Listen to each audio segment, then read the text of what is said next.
To the top, here I go, think I'm chosen to be the king of rock, think the people have spoken. I can hear the tick-tock of the clock, I'm in motion. So now I'm gonna pop, causing all this commotion. Yeah. Hey everybody, welcome back to the Fat Boy Cartel podcast. If you're finding us for the very first time, please hit that like and subscribe button.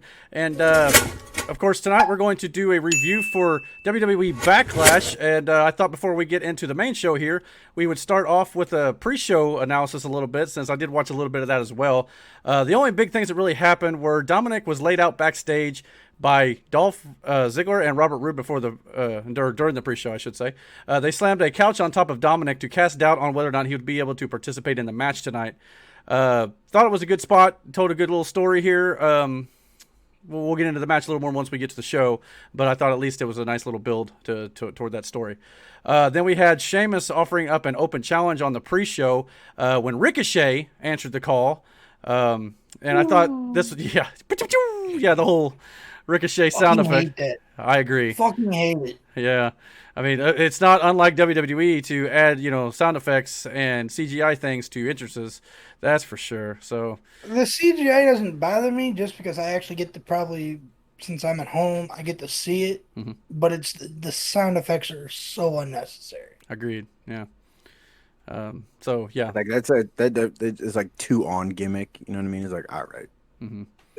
Yeah, it's like, I mean, if it ain't broke, don't fix it. You don't have to do that. Mm-hmm. Now, granted, we are nitpicking this a little bit here, but I think we all will agree this is actually a pretty decent show that we're about to get into here. It was actually. So we're going to praise WWE a lot going on this show, I think. So so we had, like I said, Sheamus came out to offer the open challenge. Ricochet answered. So we get Sheamus versus Ricochet. This was actually a really good match for a pre-show especially. Ricochet looked great here. He was smooth. He hit all of his spots flawlessly. And Sheamus and him put on a stellar match to start off the show. Very impressed with both guys here. I mean, they both worked really hard. I don't know if Ricochet was like, I'm tired of sitting in the back, so I'm going to put on a good show, get noticed here. But whatever he did, it was working. Sheamus tried to brag about issuing more challenges in the last couple of weeks than anyone in history. I think John Cena would probably disagree with that one. So I don't know if they're laying a siege to that or not, but we'll find out. Ricochet returned to embarrass Sheamus after the match, though, even though Sheamus got the victory.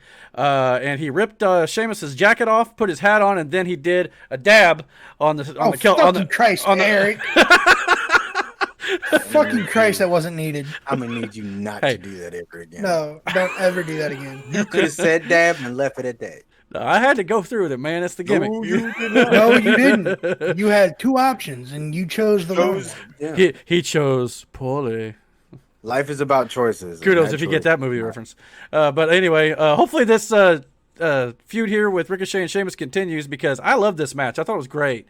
So I mean, obviously they're not doing a whole lot with Ricochet anyway at this point, but and they may not be able to live up to this match again. But a whole lot is an understatement. Yeah. So, but I think I don't know, man. I think give Sheamus something to work with, and he can do good things. And if you give Ricochet a chance, I honestly believe they could probably put on another good match like this one was. Mm-hmm. Oh yeah, I 100% agree. Just depends on what they do with the story. That's for sure. But yeah, absolutely. Then we had the main show that started up with the future Hall of Famer, which should have been this year or last year, whenever it was, Batista.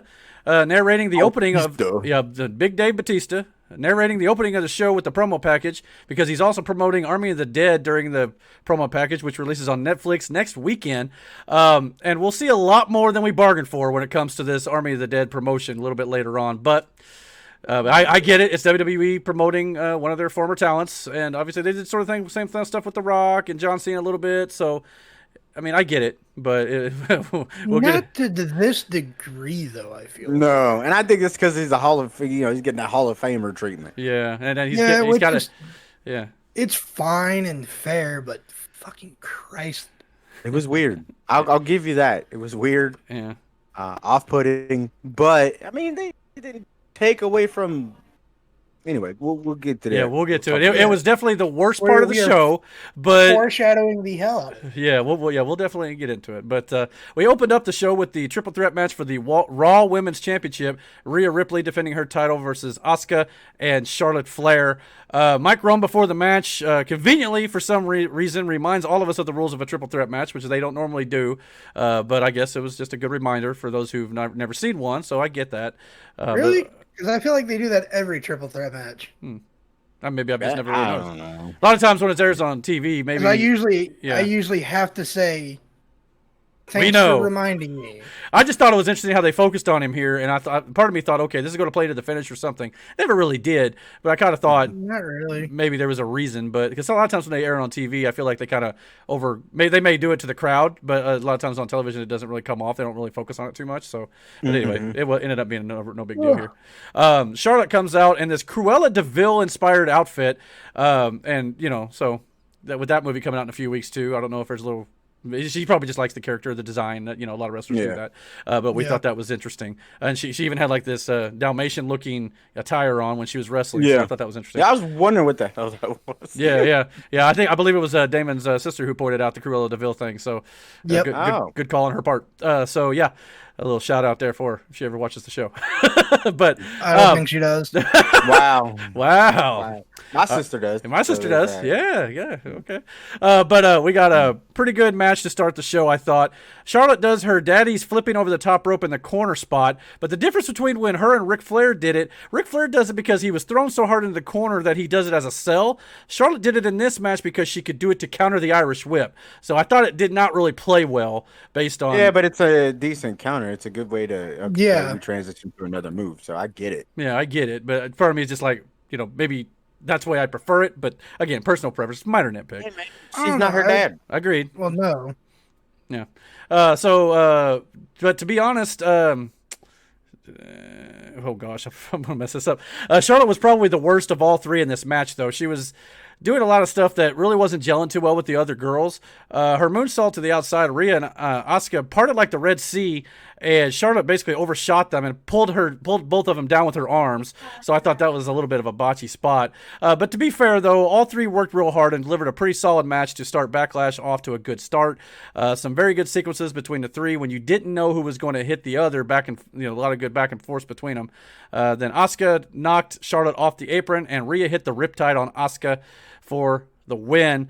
Charlotte was absolutely the weak link, like as I mentioned, and Charlotte points at Rhea after the match, so it appears that we'll get a one-on-one feud moving forward just because Asuka got pinned. Still working on that.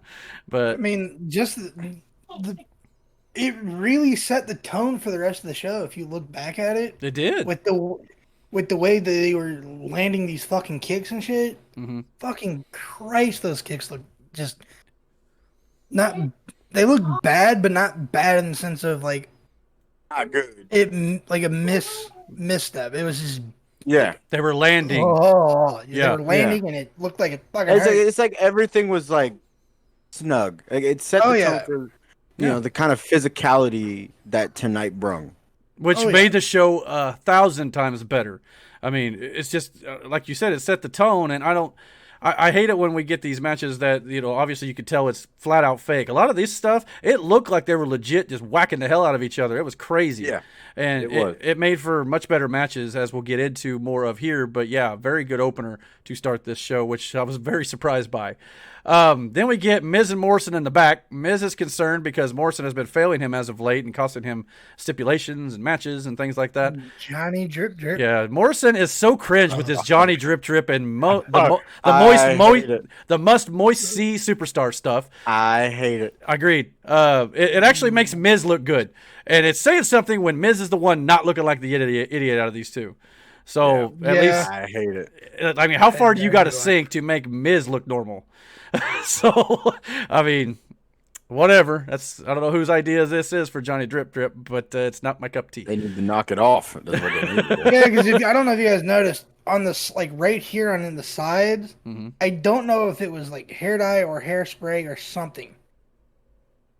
Drip drip drip drip on both sides. Oh no, right, I didn't see that shit. I saw that. I saw that the first time when they first were on screen. I was like, I couldn't unsee it the rest of the show.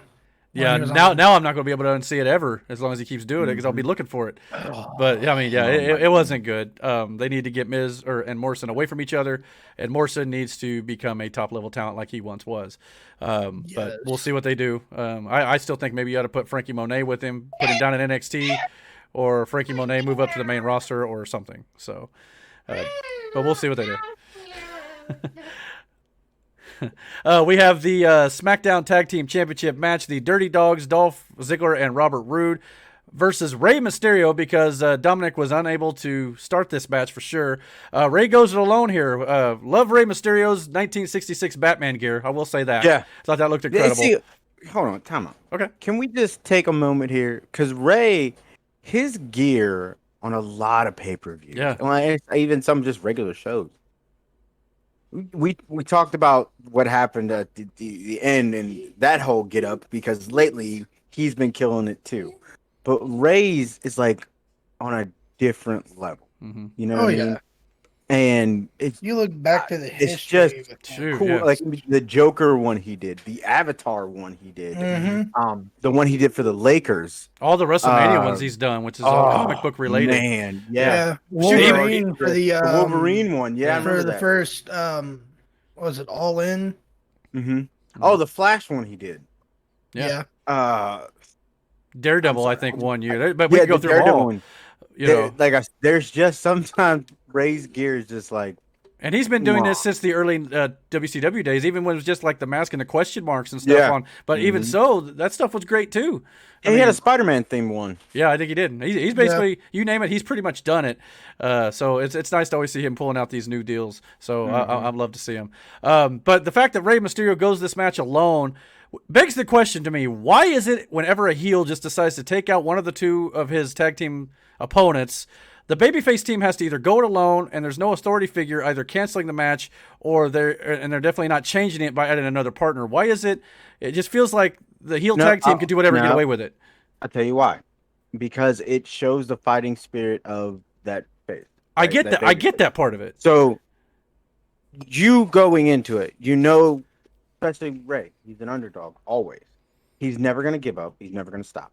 So you put him in a situation where it's like, there's no way he can pull this off on his own. You know subconsciously that he's not going to pull it off on his own. Eventually, his partner will come and save him.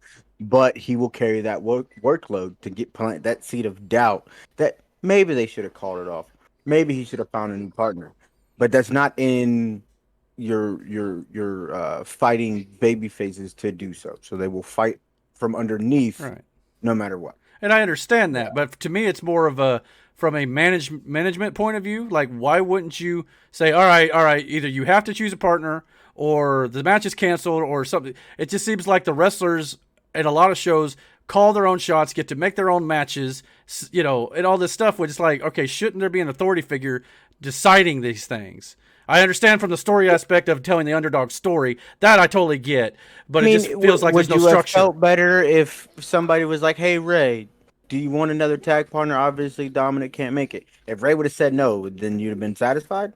It would have been. It just makes more narrative sense. But like I said, I understand the underdog part of this. Plus, we all kind of knew right when this started that Dominic is probably coming out by the end of this match, which he does, which we'll get into. But to me, it just kind of felt like I like structure. To be like, the things make more sense when something like this happens, so it just kind of struck a chord with me. But that notwithstanding, though, like I said when we were watching it, typically in the past, this kind of spot where for an upcoming tag team, especially in a title match, I feel like that the face team, one of the partners gets taken out for the match, right? Mm-hmm. Typically, from my memory, it would show that like someone's going to make a return, and then the one partner of the face tag team is going to choose them to come back and be their partner, which is like a surprise return. Mm-hmm. Yeah. Like, for example, for a while when Rey was feuding with Seth and all that, Buddy Murphy turned on Seth and essentially joined Rey. Mm-hmm. Like, tonight would have been actually a pretty good night for Rey to like, hey, buddy, come be my partner for tonight. Mm-hmm. Yeah. And have Buddy Murphy come back on TV. Yeah, but you're telling this story of this situation with it's Dominic, a father-son yeah. thing. Yeah. And just like his father, Dominic wasn't going to not be there for him. You know what I'm saying? Yeah. I'm hell or high water. So that's what, you were building up to. You know what I'm saying? So I get what you're saying, and I get what you're saying too. Eric. But like I said, the whole story going into this was, can Dominic be there for Ray, and and they can pull this off. Yeah, I get that. Part of me just felt like maybe they're just trying to do a little too much. It could have maybe wasn't needed. Like you didn't have to bury him with the couch. You didn't have to play all this up. You still could have told a good story like this in the match where say Ray was getting beat down and Dominic wasn't going to leave his father. I don't know. Maybe you could play that sort of thing, or maybe maybe Dominic gets hurt in the match and he could have had to leave, but maybe he just refuses to leave. And then still finishes the match sort of thing. He comes back. He comes back from that beatdown. Yeah. And he gets in that ring, and they work him over because he's already hurt, and even the commentators, they do a good job at acknowledging the fact that he's already beat down, and he fought through all of that, to get the W there. So I mean, I get it, but in a story standpoint, you could have told the story 2 different ways, but you still got the same result, regardless of how they did it. At the end of the day, go ahead. Well, like with what you were saying, Eric, like they could have done not essentially the couch itself, but that spot of where Dominic gets hurt to the point where he has to be taken to the back. Can't continue, yeah. And then Ray has to continue at essentially a 1-on-2, and the commentators are throwing it out there like Dominic, it's looking like he's not going to be able to return to this match. Can Ray do it on his own? I mean, essentially, they told that just minus the ring. Yeah, basically. Well, yeah. But still. Yeah. It just, to me, it felt like maybe they were doing a little too much. But I get all the points there. It's a minor nitpick. Time and everything else too. So yeah, you could have done that, but then the match would have to go longer. So at this point, you just we'll get this part out of this angle out of the way first, get to the match, and then get to the part where he comes. Right. What I threw out there could have been the original plan, but again, time thing came up.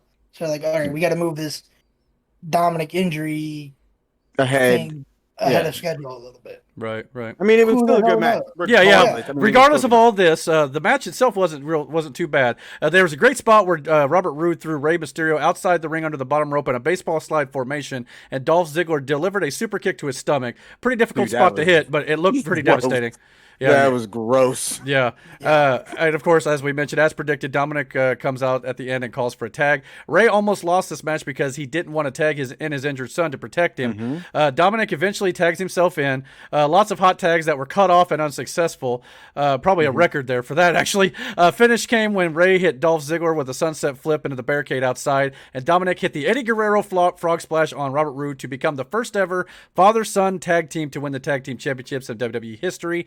Big moment, obviously. Yeah, that was dope. Yeah, that was and they sold it really well. They told a good story in the latter half of this, absolutely, and it made a lot of sense to do it. I just kind of wish it would have happened in front of a crowd. It would have made more. Yeah, but at the same time, it was a nice homage to a very close family friend too. Yeah, exactly, and I'm sure that was definitely in WWE canon. Dominic's actual Dominic's real father. I'm happy. Yeah. Papa. So yeah, it made a lot of narrative sense. Yeah, whatever it was. But yeah, I love that. That was a good honoring of Eddie Guerrero there. But this did kind of seem to do a lot of what WWE is doing lately, where they're kind of copying this UFC thing a little bit, where I think they do this interview with the winner after a big moment. And it's been happening a lot in WWE lately, and sometimes it feels like they're maybe doing it too much. But in this case, I thought it made a lot of sense because it is kind of a big moment. It just feels like they're doing it a little too much. That's all. I think they do it for these big moments. So, it's not every match you get this. It just seems a lot lately. That's all. Yeah, but it's these major moments that it happens. Yeah, and it might be a lot, but at least it's, as far as I can remember, it's not multiple in a show itself. Yeah. No, it just seems like they did it with Bianca at Mania. They did it with Nia and Tamina as little as 2 days ago. I mean, it just does feel like it's more than maybe they need to. But again, these are big moments, so it's it's like, okay, big. You take as long as they don't start doing it after just a random match, I guess it won't be so bad. I don't think that's it. I think it's. I don't think they'll do that. No. Big moments like this, and with Tamina and Natalya winning, and of course Bianca. Why wouldn't you want to get that? Yeah. In her case, absolutely. The only problem with her was they did it with her twice, though. That was the thing that bugged me. So I may be wrong, because wasn't Bianca that match and the Seth Cesaro match? Did they do it for Cesaro's victory? I think they did. Yeah, I believe you're right. Okay, so I was wrong. It happened twice then. And then, like I said, Bianca, it happened twice within weeks. Once before Mania, and then once after she won at Mania. So it's kind of like, all right, it just kind of feels like maybe it's becoming the new contract signing. I hope it doesn't get that over redundant, but we'll Yeah. hopefully they'll just keep it for good moments like this. And if that's the case, I'm cool with it. This show was great until this next part of the show, in my opinion. We saw John Morrison.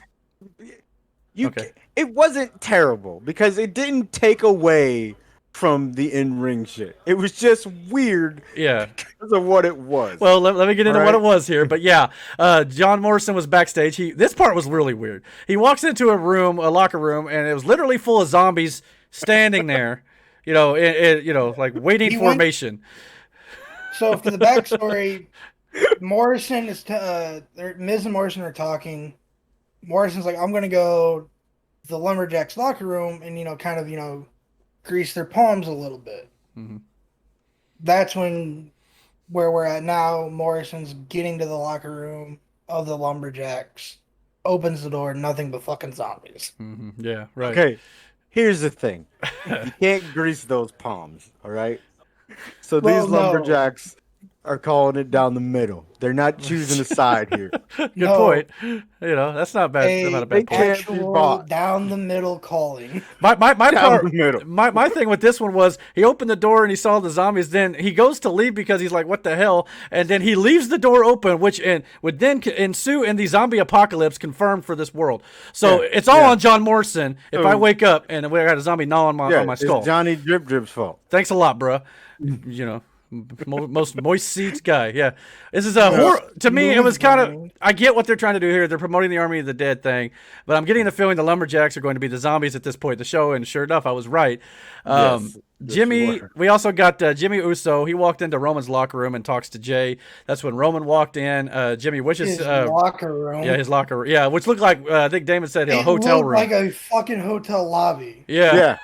Which if you watch the show, the camera is glued onto Jimmy's back the entire time, essentially. Hell of a locker room. And then you just see what looks like a fucking hotel's lobby. It very well could have been. When you're the head of the table, you get a hotel lobby for a locker room. Right. Not only the head of the table, but the champion at that. So you get only the best. Think about it like this. When you remember back in the day, when they would go to the champ's locker room, it was always this extravagant, lavish thing. Usually at Vince's office. But you get what I'm saying? It's always been like that. And I'm not doubting it. I'm just saying. No, but it looked like a fucking even for that it was ridiculous. Yeah, right. Because they do. Jimmy opens the door. You never see his face, I don't think. No, you not don't until he see gets his to face. Jay. You just see the back of a shirt that says Jimmy Uso. Open a door, walk in, and then it pans back, and then, like I said, a fucking hotel lobby. And it could be nothing more than them just trying to sell this shirt, which I got to admit is awesome. So, yeah, but I won't. But I don't think I could wear that to work. For my rudimentary filmmaking knowledge, the way they did that and they shot that, it's to cover where they were. Yes, absolutely. Yeah. Good camera work to hide that. You were supposed to see this lavish ass space because Roman is he's the head of the table. Yeah. So I totally get that. I'm pointing out from what I know and what I saw. I'm just saying, like, it's like, why though? It was just look, if there were peacocks walking around and a fucking fountain in the middle, I'd be like, yeah, okay, like, you know what I mean? They do have a partnership with Peacock, the streaming service. So never say never. Peacock in there, somebody wearing a hula skirt with a. We haven't seen it yet, but at some point, showing you again. Don't speak too loudly. And there's people standing around. Like, that's what I want to see. I just want to see a tiger walk across an open doorway. Yeah, like. That's all I want. Is that a tiger? Yeah, that's all I want to see. It's just a tiger across an open door. This ain't the Hangover. Yeah, man can dream. Yeah. Yes. Well, again, when Jimmy, after he walked into the room, Roman Reigns then walked in. Jimmy wishes him luck, and he says he's going to need it, and walks out. So just again, growing that dissension among the ranks there. Then we had zombies on their way to the ring. So here we go. We get Damian Priest.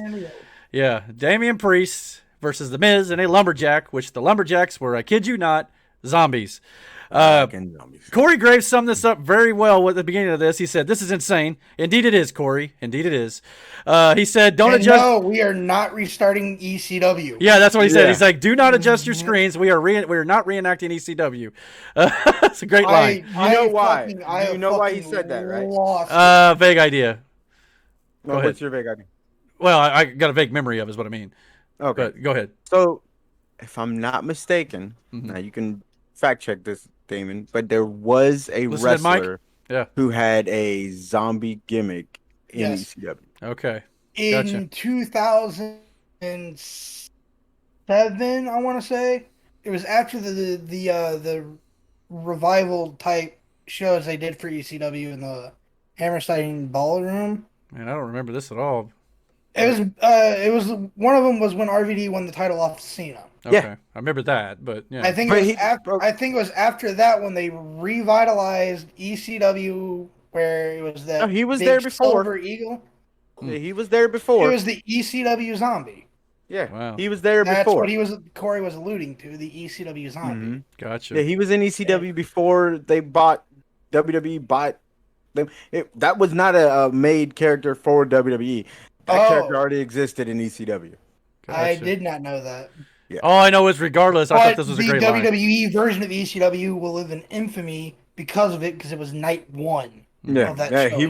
He was over, man. What do you want?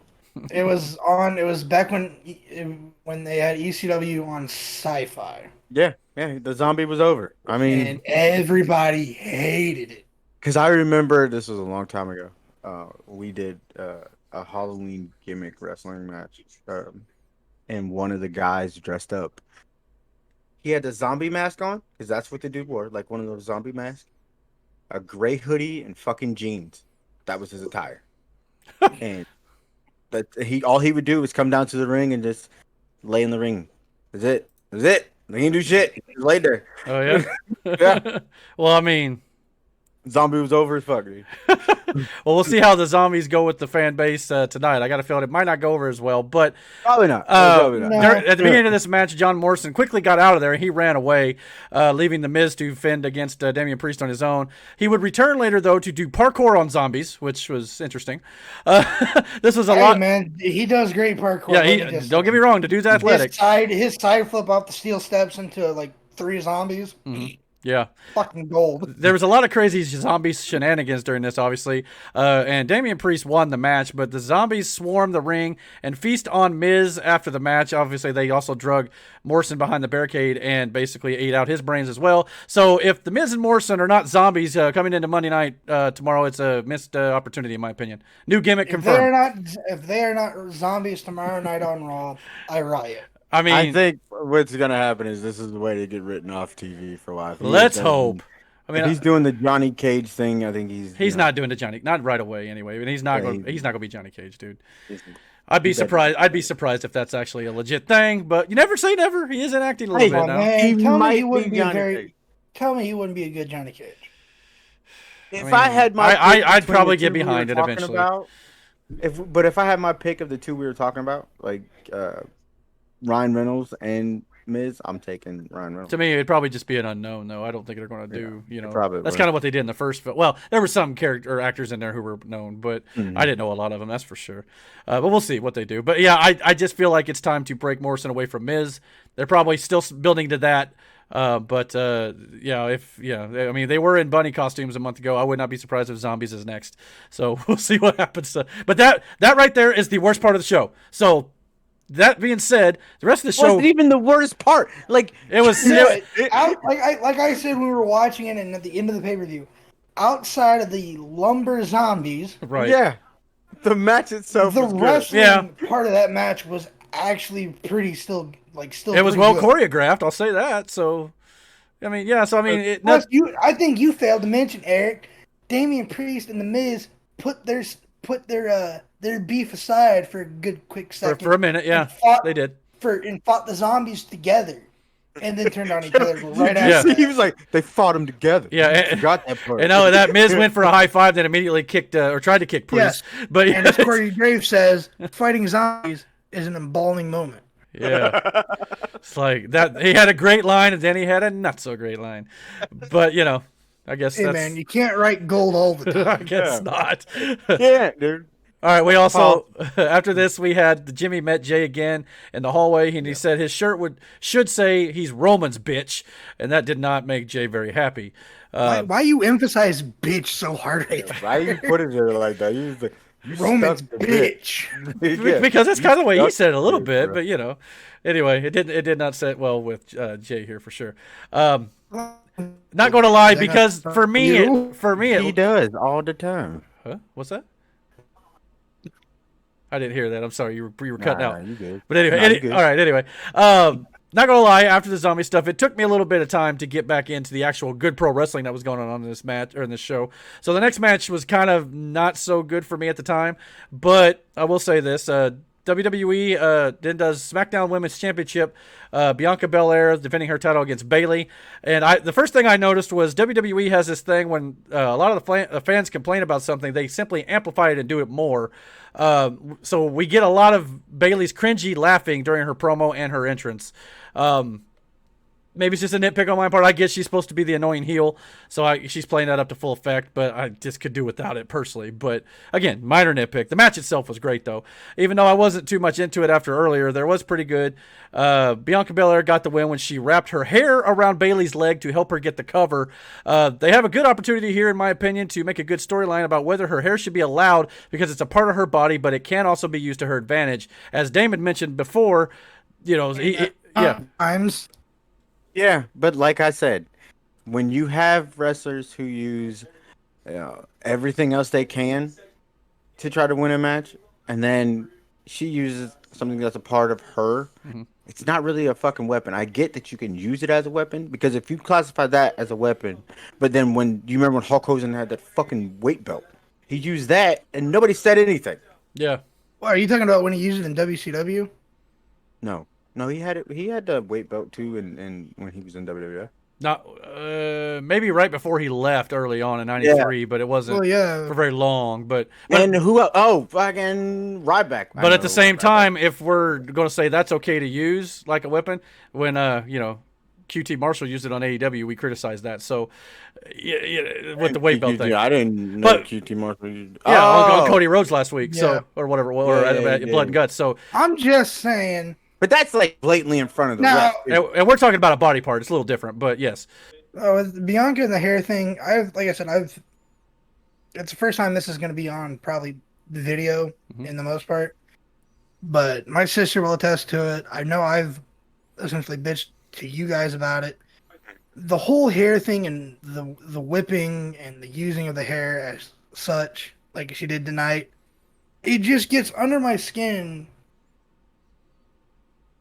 Any aspect, but when she's a heel, I can give it some slack because it would be a heel tactic to use such a thing.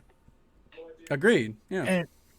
But right now she's supposed to be a face, if I'm not mistaken. So it should the face is supposed to be like this squeaky clean type of character where they're above the cheating aspect, which. Nah, we can't that because even when Ric Flair was a fucking face, he's still a dirty. Oh, that's player in the Ric game. It fucking didn't matter. Flair.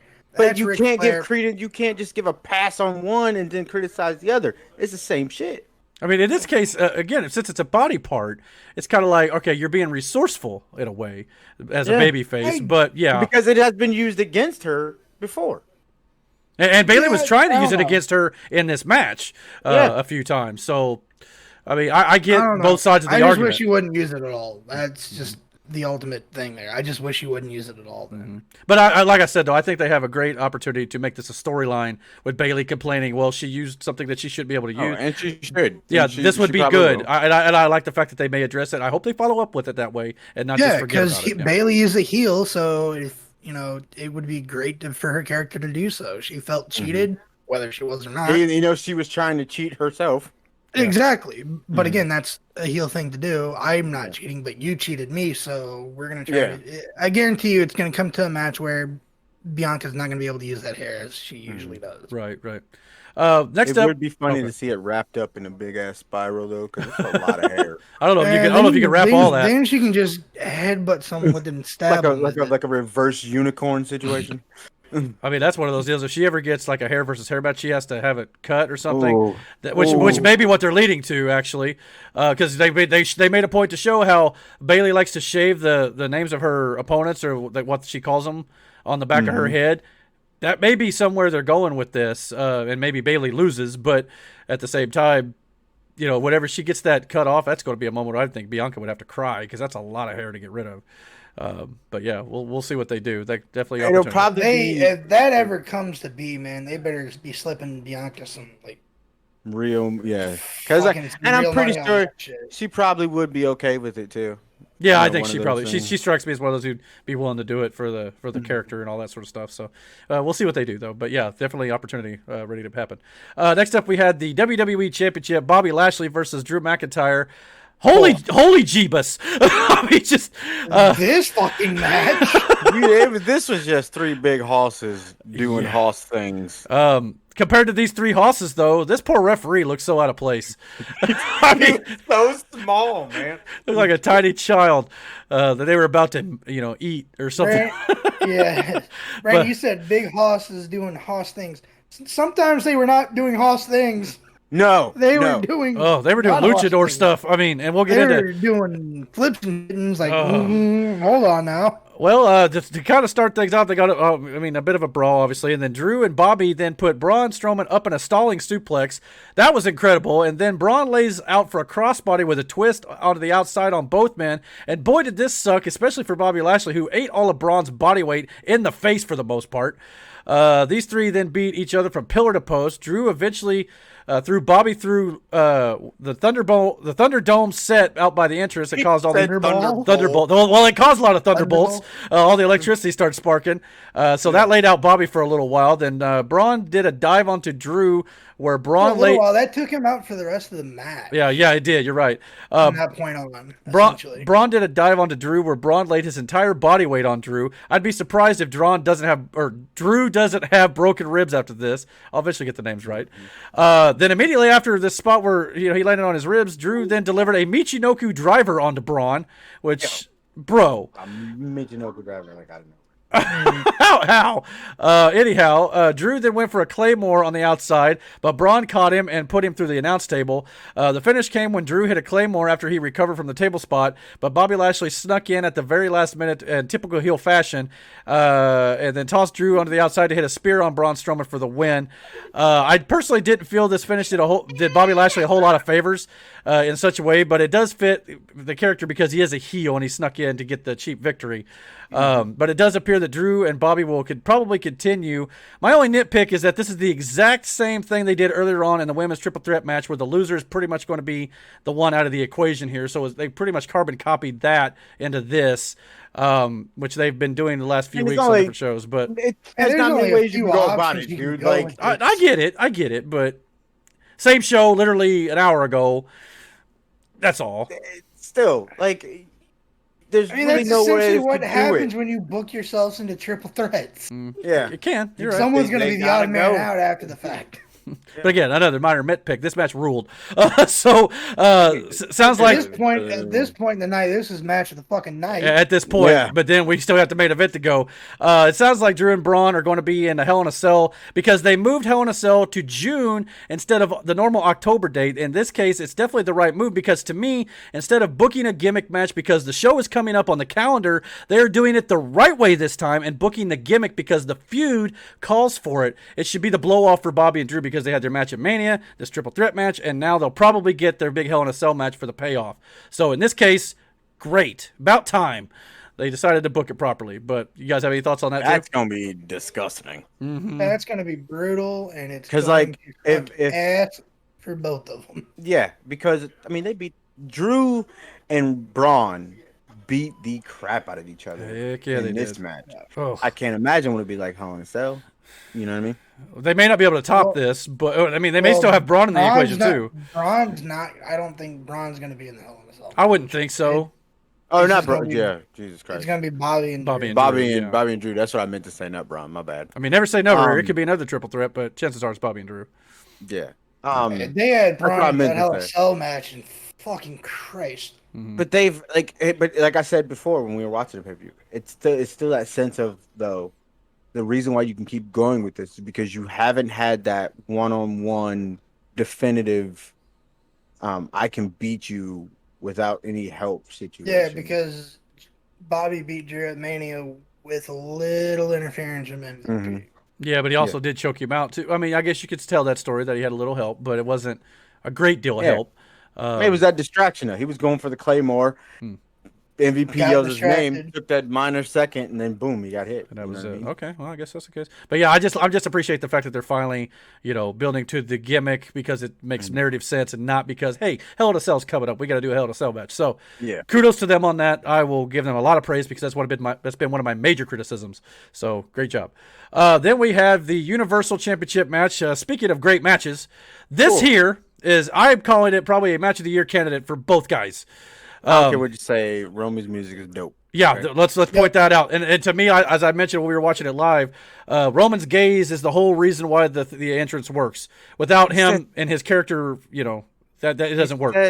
It's that smug that you want to slap off of him. Yeah, you know what I mean. It's great. He just looks into the camera like, with his face says, "Acknowledge me." You get what I mean? Yeah. Like when he looks, it's like you fucking know who I am. He commands respect. You know what I mean? Yeah. And it's like, you just want to kick him to sleep. Now, fuck you. It's worth noting, too, before this match, though, before Roman came out, Jay had some doubts about everything before Roman walked out. Roman then ordered him to stay in the back, which I personally love because one of the things I've also been criticizing WWE for, I want Roman to prove that he is the head of the table like he claims to be and win some on his own. I get it fits his heel character to have others do his dirty work for him, but occasionally he needs to show that he is 100% capable of everything he says, and he does it here. Thank you. But this wasn't one-sided, though. No, it wasn't. But what I mean is, by the end of this night, Roman is showing that he should be respected, he should be acknowledged, and he's not just getting cheap victories because he's sending his henchmen out to do all of his dirty work. So, perfect. You can do that occasionally, don't get me wrong, but he still needs to be a force to be reckoned with, not just somebody who talks the talk, but also needs to walk the walk. So I'm glad they did this here. Cesaro ended up being thrown to the outside when he hurt his arm, in the match anyway, not really. Roman then started working on it. He hit a drive-by on the outside that sent Cesaro's arm into the post. Roman began speaking during the match, mocking Cesaro. Yo. This was great. Another cocky spot. So my man said, shit talking. He said, "What, you want to do this? What, to prove to your friends that you're a man? Is that it?" He goes, "You see that over there? You see that?" He was talking about the belt. "That's a meal ticket for me. I got responsibilities." And then he says, "Sit your ass back down." he also mocked Cesaro. Said, "Is your arm hurt? Your arm hurt? Because your arm hurt?" And then he goes, "I like wrestling." It's like just this is fun to me. Yeah, this is fun to me. When yes. He says Cesaro, when he asks Cesaro, "Is your arm hurt?" So you hear Cesaro go, "No." No, Cesaro being the ever-defiant babyface, yes, but his cocky, arrogant attitude is just so good. I love wrestling. Yeah, he got a little too cocky though, and Cesaro hit a spinning clothesline that rocked Roman. Cesaro went for a flying springboard uppercut, and Roman caught Cesaro with a beautiful Superman punch.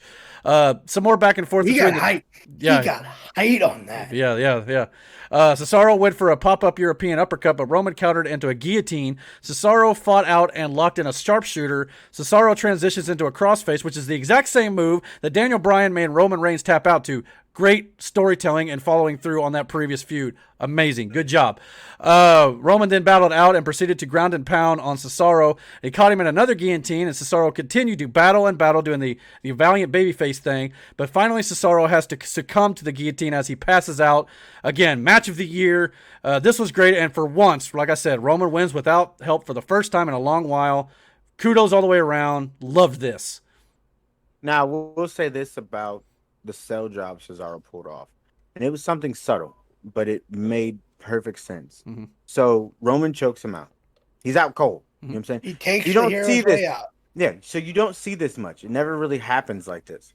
Cesaro, a couple seconds after the holds, the bell's rung, Roman's music, and it's for a brief second because the camera's focused in at that point. You see Cesaro pop up, eyes open, and he's trying to scramble around because in his mind, the last thing he remembers is fighting. You know what I mean? Mm-hmm. So if you've ever been knocked out, when you come out of that, it's one of those situations that your mind is still playing off the last thing that happened to you. Because in your mind, it was only a split second. So you're still fighting for whatever took place. So you see that in his face and you hear the ref telling him, calm down, it's over. Mm-hmm. And that's when the realization, sets in. Fucking phenomenal. Yeah. Great job. Good storytelling. It's been a long while since we've had stuff this good. I'm not going to lie. After the match. Before we continue, I must pose the question. Cesaro, as we all know, likes to use the European uppercut. Oh God! Now given Cesaro is from Switzerland, which is European. From European. So is he just doing an uppercut? I would assume. It's like, hey, I want to do an uppercut, and then just out of nowhere he hits what we call the European uppercut. Yeah. It would be like if Roman hits a Samoan drop. Is it considered just a drop at that point? Because that's another one. You got to be careful. So it's like when a luchador hits a Spanish fly. Is it just a fly at that point? Yeah, because he's already all good. Spanish.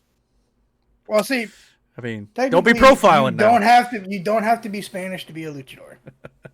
Yeah, but a lot of them are, and it's a lot of I'm just you got to be careful in today's PC world. Sense of where if it was a Spanish luchador pulling off a Spanish fly, would you still call it a Spanish fly?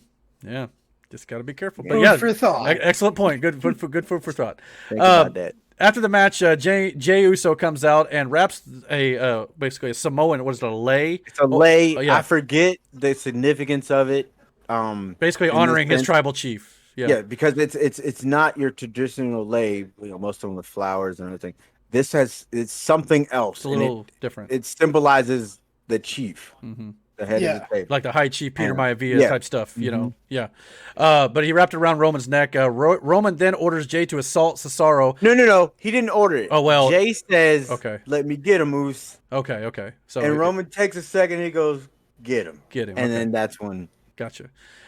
So Jey does so. Was going to go for a splash onto Cesaro when Seth Rollins' music hits out of nowhere, and he comes out to confront Roman, or at least so we thought. He gets in Roman's face, but then Seth begins to laugh and then starts assaulting Cesaro as well.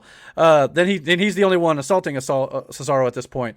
He's still holding resentment on Cesaro from WrestleMania, apparently, and attempts to break Cesaro's injured arm with a steel chair, wrapping the arm inside of it and slamming it against a steel post. That was a great spot again. And again, playing off the feud that they had just little over a month or so ago. So and at this point, Roman, he's gone. They just slunk away. None of their business. Move on. They don't get involved. Nothing. Have fun. Curb stomps him to end the show. Yeah, gets back in the ring. Does a pose. In his great suit, by the way. This is how you do it. I was going like, can we take a second, though? This is how you do Johnny Drip Drip. This is how you do it. It's not Johnny Drip Drip. This is Sethy Drip Drip. Yeah. God damn it. And it's better. I don't know who does his wardrobe, but they ain't getting paid enough. No. Now, granted, Seth brags about it, too. Not as much as Johnny does. So it works the less you talk about it, in my opinion. But it comes out and it's like, oh, right on. Yeah. Yeah, it's the fact that he's not bringing attention to it, and he's just letting us drink it in. Speak for itself. If I could get one, please believe I'd wear it. Oh, hell yeah. But anyway, it appears like we're going to be getting more Cesaro versus Seth Rollins, which after this, I like where they're going with it. Let's see what story they tell. And it appears that obviously Roman, what does he do next? Apparently he will be feuding most likely with Jimmy Uso and sorting out that whole deal with his family. So excellent show outside of the zombies, but some minor things to nitpick overall. This was the best show since WrestleMania, hands down. Yeah, we'll give a clap for. Thank you, WWE. Good show. Yeah, because this is.